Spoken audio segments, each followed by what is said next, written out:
He built one of Wall Street's most radical transformations from the cornfields of Nebraska, a do-it-yourself brokerage that handed the power of the markets to everyday people. He bought a baseball team that became the city's ultimate redemption story. He poured millions into education, conservation, and political causes.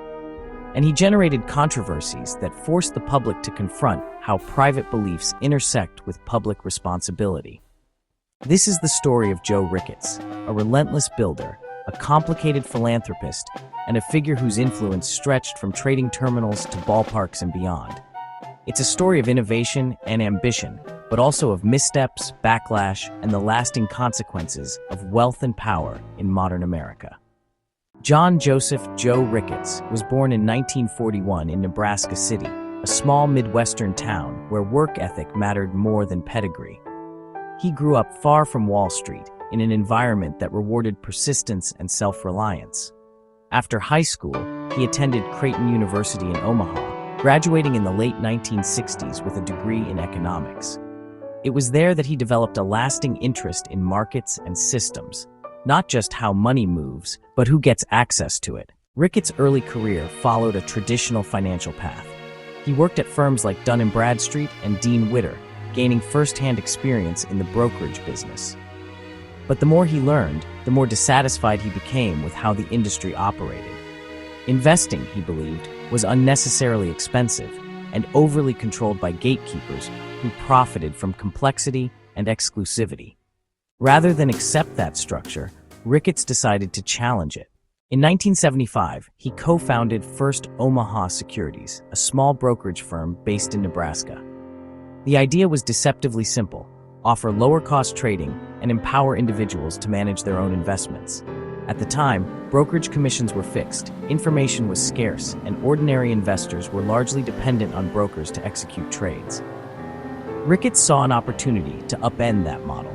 As financial deregulation began to loosen the industry's grip on pricing, First Omaha expanded rapidly. Ricketts embraced technology early, introducing innovations like touch-tone phone trading and eventually online investing. These tools reduced costs and removed friction, allowing customers to trade directly without relying on a human intermediary. The company eventually rebranded as Ameritrade, and in 1997, it went public. The IPO transformed Ricketts from a regional entrepreneur into a national figure in finance. Ameritrade became a pioneer of online brokerage services, helping to usher in a new era where retail investors could trade stocks from their homes with speed and autonomy. Over the following years, Ameritrade continued to grow through a combination of technology investment and strategic acquisitions. One of its most significant moves was the purchase of Thinkorswim, a sophisticated trading platform that attracted active and professional-level traders. The platform gave Ameritrade a competitive edge and reinforced its reputation as one of the most advanced retail brokerages in the country. By the 2010s, TD Ameritrade, following a major investment and branding partnership with Toronto Dominion Bank, had become one of the largest brokerage firms in the United States, serving millions of clients and holding hundreds of billions of dollars in assets. The company had fundamentally changed how Americans interacted with financial markets. That chapter reached its conclusion in 2020 when Charles Schwab completed its acquisition of TD Ameritrade in a massive all-stock deal. The merger reshaped the brokerage industry, consolidating two giants into a single dominant force. For Ricketts, it marked the end of the company he had built from scratch decades earlier and solidified his status as a billionaire. With financial success came new ambitions. In 2009, the Ricketts family purchased a controlling stake in the Chicago Cubs, one of baseball's most iconic and long-suffering franchises. The Cubs had not won a World Series since 1908, a drought that had become part of American sports folklore. While Joe Ricketts himself remained mostly behind the scenes, his son, Tom Ricketts, became the public face of ownership. Under the family's stewardship, the Cubs invested heavily in player development, analytics, and infrastructure. In 2016, the team achieved what generations of fans had waited for, winning the World Series and ending a 108-year championship drought. The victory transformed the Ricketts family into civic heroes in Chicago and cemented their place in sports history. At the same time, Joe Ricketts pursued a wide range of other ventures. He invested in agriculture through High Plains Bison, backed film projects through the American Film Company, and funded educational initiatives designed to teach practical skills to students around the world. One of his most notable philanthropic efforts, Opportunity Education, focused on bringing market-oriented learning tools into classrooms. Ricketts also became deeply involved in media. He acquired DNA Info and Gothamist, digital news outlets focused on hyper-local reporting in major cities. His stated goal was to support journalism at a time when local news was struggling. But in 2017, after employees at both outlets voted to unionize, Ricketts abruptly shut them down. The closures sparked national outrage. Critics accused him of retaliating against organized labor, while supporters argued the businesses were financially unsustainable.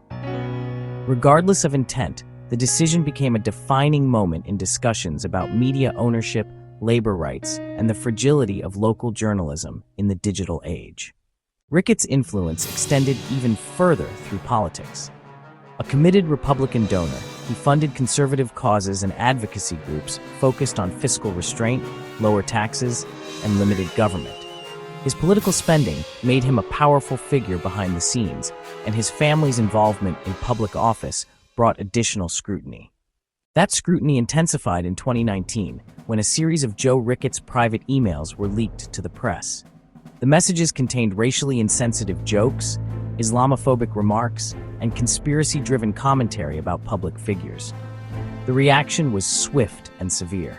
Ricketts issued a public apology, acknowledging that the emails were offensive and expressing regret. The Chicago Cubs organization moved quickly to distance itself from the remarks, emphasizing its commitment to inclusivity and diversity. For many observers, the incident permanently altered how Ricketts' legacy would be viewed. It became a stark reminder that private words can carry public consequences, especially when spoken by someone whose wealth grants them enormous influence over public institutions. Joe Ricketts' legacy is not easily summarized. He was a transformational figure in finance who helped democratize investing for millions of Americans. He was a philanthropist who invested heavily in education, conservation, and culture. He was the financial patriarch behind one of the most celebrated moments in sports history. And he was a deeply flawed individual whose actions and words sparked controversy and backlash. His life illustrates a central tension of modern capitalism. The same qualities that enable entrepreneurs to disrupt industries and build vast fortunes can also magnify their mistakes. Power accelerates outcomes, good and bad alike. In the end, Joe Ricketts leaves behind a complex imprint on American business and public life. He reshaped how people invest, influenced how cities experience sports, and demonstrated how private wealth can shape public institutions. His story is not one of simple heroism or condemnation, but of impact, broad, lasting, and impossible to ignore. He built one of Wall Street's most radical transformations from the cornfields of Nebraska, a do-it-yourself brokerage that handed the power of the markets to everyday people.